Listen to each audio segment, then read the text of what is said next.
सपना मोहन नगर की एक बड़ी सी सॉफ्टवेयर कंपनी में काम किया करती है।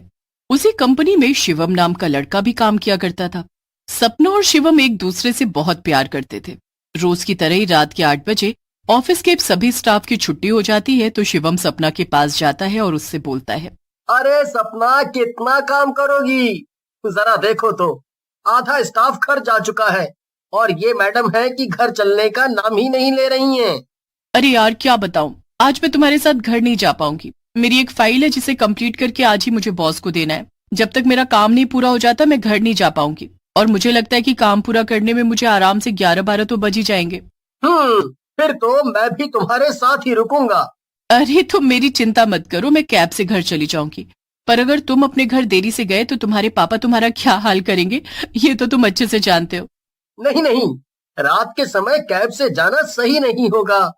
अरे बाबा तुम घर जाओ, मैं घर पहुंचते ही तुम्हें फोन करूंगी। ओके। सपना की बात मानकर शिवम अपने घर चला जाता है और सपना को ऑफिस में काम करते हुए कब 12 बज जाते हैं उसे पता भी नहीं चलता है। अरे बाप रे, आज तो रात के 12 बज गए। मैं जल्दी से कैब बुक करती हूँ। सपना जैसे ही कैब बुक करती है कि कैब तुरंत ही ऑफिस के बाहर आ पहुंचती है। सपना कैब में बैठती है और बोलती है, क्या बात है भैया, आप तो कैब बुक करते ही आ गए। चलो अच्छा है, वैसे भी आज घर के लिए मुझे काफी लेट हो गया है। कुछ देर बाद सपना कैब की खिड़की से बाहर देखती है और वो चौंकते हुए कैब ड्राइवर से बोलती है, अरे भैया ये आप मुझे किस रास्ते से ले जा रहे हो? यहाँ तो आसपास सब सुनसान है। कैब ड्राइवर जोर जोर से हंसने लगता है और सपना से बोलता है, मैडम, आप जैसी सुंदर हसीना को मैं भला शोर शराबे के रास्ते से कैसे घर ले जा सकता हूँ? ये क्या बकवास कर रहे हो तुम? सपना की बात सुनते ही कैब ड्राइवर एक डरावने भूत के रूप में बदल जाता है और हंसते हुए बोलता है, तुम सच में बहुत सुंदर हो। क्या तुम मुझसे शादी करोगी? तुम एक भूत हो और मैं शादी, वो भी तुमसे? कभी नहीं। सपना की बात से भूत को बहुत गुस्सा आता है और वो सपना को कैब से उतारकर उसका गला दबाकर मार डालता है। फिर अगली रात 12 बजे निधि नाम की लड़की सड़क के किनारे खड़ी किसी का इंतजार कर रही होती है कि तभी उसके सामने एक कैब आकर रुकती है। अरे मैडम, आप इतनी रात में यहाँ अकेले खड़ी हैं, क्या आपको पता नहीं इस रास्ते में ऐसे अकेले खड़े रहना कितना रिस्की है? आइए मेरी कैब में बैठ जाइए, आपको जहाँ जाना है मैं छोड़ दूंगा। नहीं, मुझे कैब की जरूरत नहीं है, मेरा दोस्त बस आता ही होगा। अरे मैडम, मैंने सुना है इस रास्ते पर रात 12 बजे एक भूत घूमता है। अब सोच लीजिए, कहीं मैं यहाँ से गया और वो भूत यहाँ आ गया तो आपका क्या होगा? निधि डर जाती है और फट से कैब में बैठ जाती है। मैडम, आप कितनी सुंदर हो और काफी पढ़ी लिखी भी मालूम होती हैं। आप शायद मोहन नगर की सॉफ्टवेयर कंपनी में काम करती हो। क्या बात है भैया, आपने तो बिल्कुल सही पहचाना। मैं भी आप जैसी ही सुंदर पढ़ी लिखी जॉब करने वाली लड़की से ही शादी करना चाहता हूँ, जो बिल्कुल आप जैसी हो। वैसे मैडम, क्या आप मुझसे शादी करोगी? तुम्हारा दिमाग तो ठीक है? एक कैब ड्राइवर से भला कौन पढ़ी लिखी जॉब वाली लड़की शादी करना चाहेगी? और जरा शीशे में अपनी शक्ल तो देखो, आए बड़े शादी करने वाले। निधि की बात सुनते ही कैब ड्राइवर एक डरावने भूत में बदल जाता है और गुस्से से बोलता है, कैब ड्राइवर के पास दिल नहीं होता क्या, जो तुम जैसी लड़कियां उनसे शादी नहीं करना चाहती? अरे बाप रे, तुम एक भूत हो? अरे ये मैं कहाँ फंस गई? अरे कोई मुझे इस भूत से बचाओ। इस भूत की कैब में रात को जो भी लड़की बैठती है वो जिंदा नहीं बची है। फिर ऐसा बोलकर भूत निधि को भी बड़ी ही बेरहमी से मार डालता है और उसे सड़क के किनारे फेंक कर वहां से चला जाता है। फिर हर रात भूत इसी तरह से सुंदर लड़कियों को अपनी कैब में बिठाता और उन्हें मारकर सड़क के किनारे फेंक देता। आए दिन शहर में इस तरह की वारदात से पूरा शहर कांप उठा था। तभी एक दिन कुछ पुलिस वाले मोहन नगर की सॉफ्टवेयर कंपनी में जाते हैं कि तभी शिवम अपने ऑफिस में पुलिस वालों को देखकर उनके पास जाता है और उनसे बोलता है, सर, मेरी दोस्त सपना के बारे में कुछ पता चला और निधि भी कई दिनों से गायब है। वेल, सपना की तरह ही निधि का भी खून हो गया है। उसकी लाश भी हमें सड़क के किनारे पड़ी मिली। जिसने भी इन दोनों का खून किया है, मैं उसे जिंदा नहीं छोड़ूंगा। हमें सीसीटीवी से पता चला है कि सपना का खून किसी इंसान ने नहीं बल्कि एक भूत ने किया है। और हो न हो इसी भूत ने बाकी लड़कियों को भी मारा है, जो कि रात के समय अपनी कैब लेकर निकलता है और सुंदर लड़कियों को अपना शिकार बनाता है। अब हम पुलिस वालों को ये समझ नहीं आ रहा कि इस डरावने भूत को कैसे पकड़ें।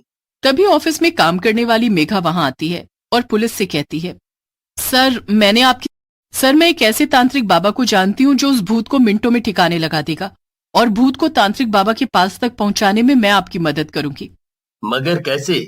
सर मैं रात के समय सड़क पर कैब का वेट करूंगी और मैं जानती हूँ कि वो सुंदर लड़की देखकर जरूर आएगा। फिर मैं उसकी कैब में बैठकर उसे अपनी बातों में लगाकर उस भूत को तांत्रिक बाबा के पास ले आऊंगी।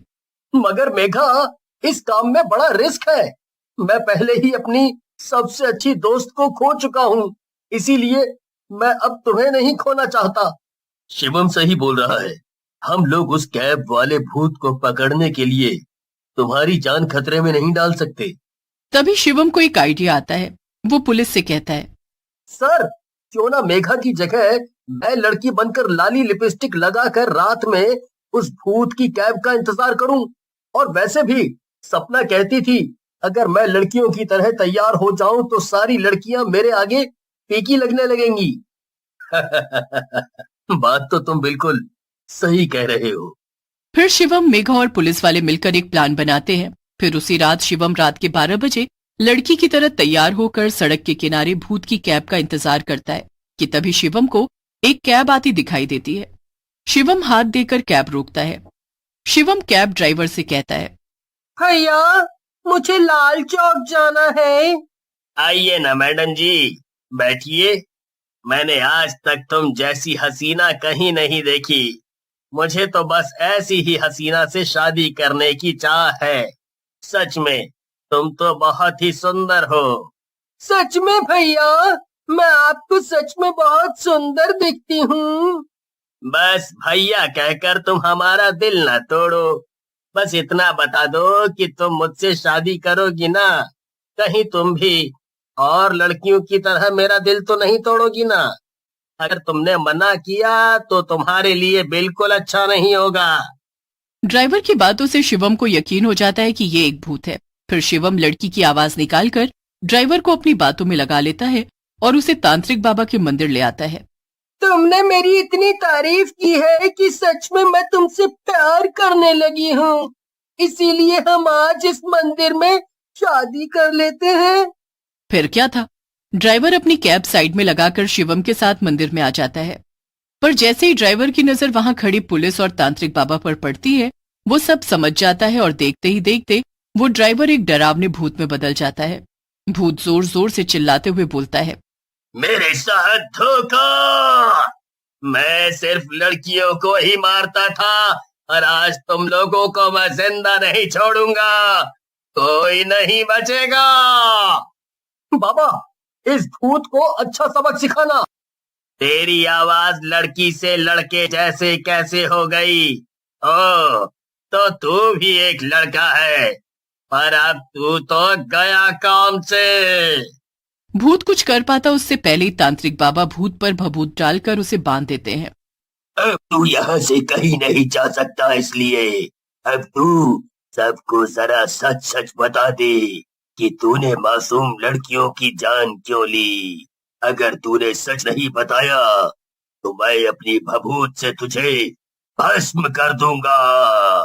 मुझे मुझे भस्म मत करो, मैं सब बताता हूँ। कुछ साल पहले मुझे एक सुंदर लड़की से प्यार हुआ। वो भी मुझे बहुत चाहती थी, पर जैसे ही एक दिन उसे पता चला कि मैं कैब ड्राइवर हूँ तो उसने मुझे छोड़ दिया। पर जब मैंने उससे मिलना चाहा तो उसने अपने भाई से कहकर मेरी बहुत पिटाई लगवाई। उन्होंने मुझे इतना मारा कि मेरी सांसें ही थम गईं और वो मुझे मारकर मेरी ही कैब में मुझे बंद करके चले गए। बस फिर क्या था, भूत बनते ही सबसे पहले मैंने अपनी गर्लफ्रेंड को मारा। पर जब उसे मारकर भी मुझे शांति नहीं मिली तो मैंने आधी रात में कैब से जाने वाली सुंदर लड़कियों को अपना शिकार बनाया और उन्हें मारकर मुझे जो शांति मिलती है ना, मैं क्या ही बताऊं तुझे तांत्रिक। मेरी सपना की क्या गलती थी जो तूने उसे भी मार डाला? मैं तुझे जिंदा नहीं छोड़ूंगा। अरे, मैं तो पहले से ही मरा हुआ हूँ और अब तुम सबकी बारी है मरने की। तुम्हारे साथ जो हुआ वो बहुत ही गलत हुआ, पर जो तुम अब कर रहे हो वो उससे भी ज्यादा गलत है। इसीलिए आज के बाद तुम किसी लड़की को नहीं मारोगे।